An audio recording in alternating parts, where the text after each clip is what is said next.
Hello everyone, welcome back to my channel. Today's video is going to be one from the Occult Adventures on the class The Medium. This medium I'm going to create is going to be a half-orc. I did pick 4 feats for the human variation of this. The alignment is any for this class. The most important stat for your spells is charisma, but as a spellcasting class, this is more like a ranger or a paladin where you only get at max 4th level spells, and even so you don't even get those until pretty much you're almost 15th level. So you do start with 0 level spells though, so you do need a charisma of at least 10 to even cast those, and higher for your other levels of spells. So it should be your highest stat. I'd pick between dex and strength for melee or range based on how you want to play it. There are ghosts that you can get that'll bind with you that can increase your combat abilities. So if you want to go the melee route, that is very doable with this. The hit dice is a d8, so you're not going to have a lot more hit points than any cleric in a party. The base attack bonus, that said, is like a cleric. Your best save for this class is will save, so you might want your 3rd or 4th best stat be wisdom. Just keep your will save up there. You are proficient in all simple weapons, light armor, medium armor. And with that, I would start with a morning star. I'd start with a sling or a crossbow if you had the money for the crossbow. Otherwise, I'd upgrade to the crossbow, and I'd keep the sling as backup for when you fight skeletons and stuff, so you can do bludgeoning at a distance. I would have a dagger as my other backup weapon, or a belt of daggers. Never hurts to have 6, 10, a dozen daggers to throw around. I would start with studded leather armor, upgrade that to chainmail unless I got a abundance of funds from the first adventure, and then I'd upgrade that to breastplate, being the best of the medium armor. At level 1, you start with your 0 level spells. For the medium, they call them knacks. You only know like 2 spells at level 1 that are 0 level, but you can cast them unlimited time just like any spellcasting class, but they're 0 level spells. You get spirit at 1st level. You do a 1-hour seance in the appropriate location for the different types of spirits, and you can summon that spirit pretty much for a day, and it can aid you. You get influence points by how much the spirit puts influence on you. To summon the spirit to begin with gives you 1 point. Using the spirit's abilities and other effects can increase the points, or the more potent the effects of the spirit will increase it. If you get 3, you start to have negatives, and if you get 5 or more, by accumulating them all at once at 4 points, the spirit takes over and possesses you for 24 hours, and then you wake up the next day without any real recollection of what happened. When that happens, you essentially become an NPC for 24 hours. But you could attempt to shake that off with will saves. You'd have to play that out with your game master and stuff. You get spirit bonus, which is bonus to your stats and your checks, some based on what the spirit is that you're working with that day. And the spirit bonus at level 1 is +1. Spirit surge allows you to, any skill check you're making or ability check you're making that the spirit has influence over, giving you a bonus, and you fail, you can use spirit surge to give you an extra 1d6 to roll to add to that. So if you didn't fail by a lot, it gives you a chance to make up for it. But that said, unless you have feats or high enough level to get a couple of spirit surges for free, every time you use a spirit surge, you give that spirit more influence over you. At level 2, you can share your seance. Your seance takes an hour to summon the spirit, but if you share it with your allies, they can gain the weakest bonus from the spirit as well for 24 hours. You can select taboos based on your spirit.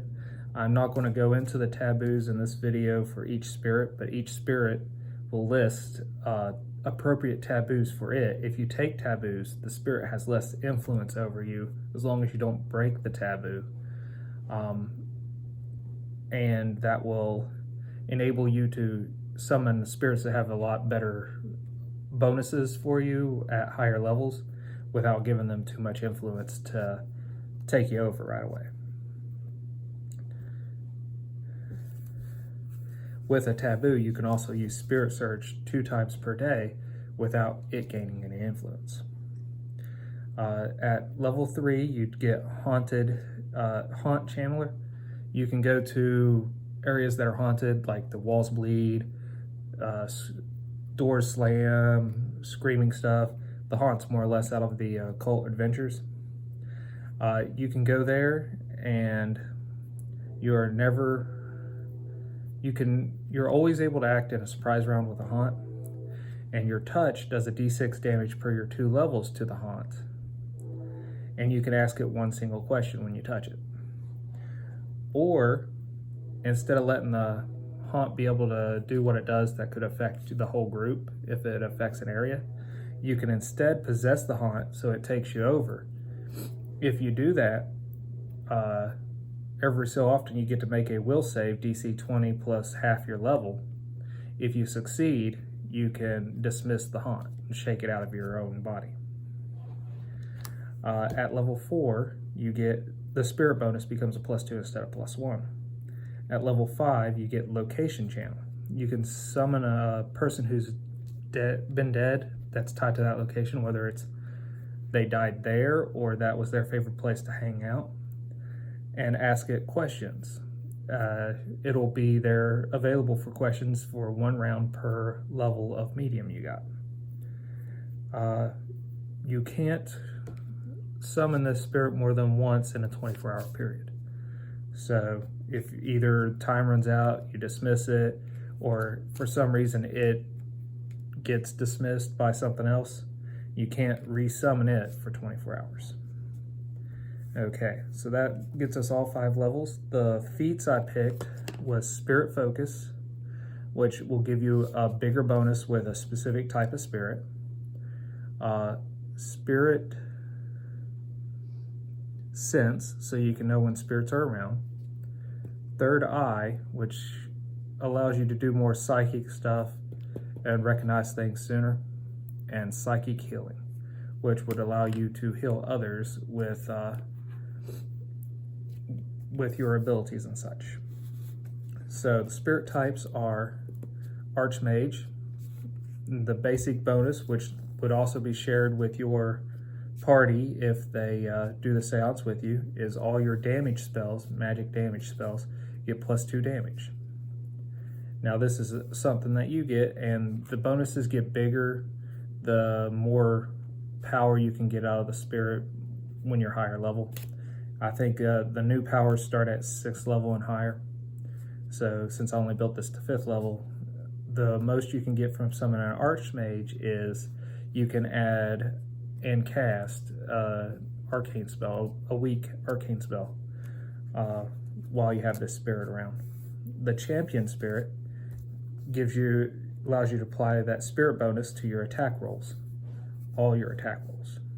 You get to do +2 on non-spell damaging rolls for damage.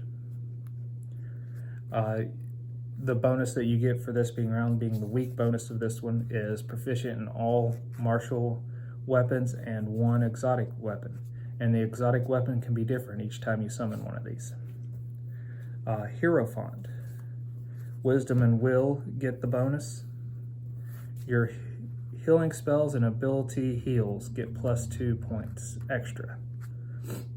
Can add cleric spells to your list like the Archmage added arcane spells. Then you got the Guardian. The Guardian gets to apply the spirit bonus to its AC and its con. It gets +1 bonus to its combat maneuver defense. And it is proficient in all armors and defense. It gains some lesser defensive abilities, and it's the really cool ones. The its best defensive ability where you just ignore the damage of one effect or attack on you. Problem is, you got to get really high level for that. You have the Martial with Spirit. It gives you a bonus to Charisma and Spirit Surge. So you get like a double bonus on your Spirit Surge, since your Spirit Surge is based off of your Charisma to begin with. You can use Surge on attacks and saves while the Marshal's there. And you can share some of the Marshal's bonuses with your allies, in addition to normally a shared seance. Trickster. This spirit gives you a dex and reflex bonus. You get +1 on skill checks. You get to add 2, the lesser effect of this is you get to add 2 skills while the spirit's around to your skills, and you get sort of a sneak attack. I think they call it precision attack. It gives you a d6 extra damage. And those are the spirit types you get to choose from as a medium. Now the spells known, at first level you know 2 0-level spells. At second level you know an additional 0-level spell. At third level you know an additional 0-level spell. And at fourth level you finally get access to first level spells, and you get 2 of them. At 5th level, you get another 0-level and another first level spell. So the 0-level spells I'd pick, and mostly in this order, is Grave Words. You cast this on a corpse and it begins babbling. There's a 10% chance that it shares the information that could be beneficial to you, but only the Game Master is going to know what that is. I'd take Detect Psionic Significance. I'd take Read Magic, so I could use scrolls. I'd take Ghost Sound, and I'd take Dancing Lights. Ghost Sound and Dancing Lights used together can really confuse a bunch of enemies. For my first level spells, I would take Calm Spirit, because if you lean into the occult book real good as a game master or as a player, or both, you're going to have a lot of angry spirits at some point to deal with. I took Comprehend Languages, so I could talk to any creature that is dead, or at least understand what they're saying to us. And I took Honorific Horror, assuming I say that right. What that spell does is it gives them a will save when you cast it, but if they fail, they get to make another will save at the end of their turn every round. But for the duration of the spell effect, which I think it's a minute per level, they are fighting a nightmare that they have. They won't lose their ability to move. Like if they're flying, they'll hover in place fighting this thing. If they're swimming, they won't drown. They'll just kind of tread water where they're at. But they'll fight this thing instead of anything else that's going on for the duration of the spell. And that is my breakdown of the medium class. Has anyone played a medium? Would anyone build a medium different than the way I did? Was any of these spells interesting? Because I thought so. What spells would you pick that are different? Well, if you all have any comments, put them down there below. Until we meet again.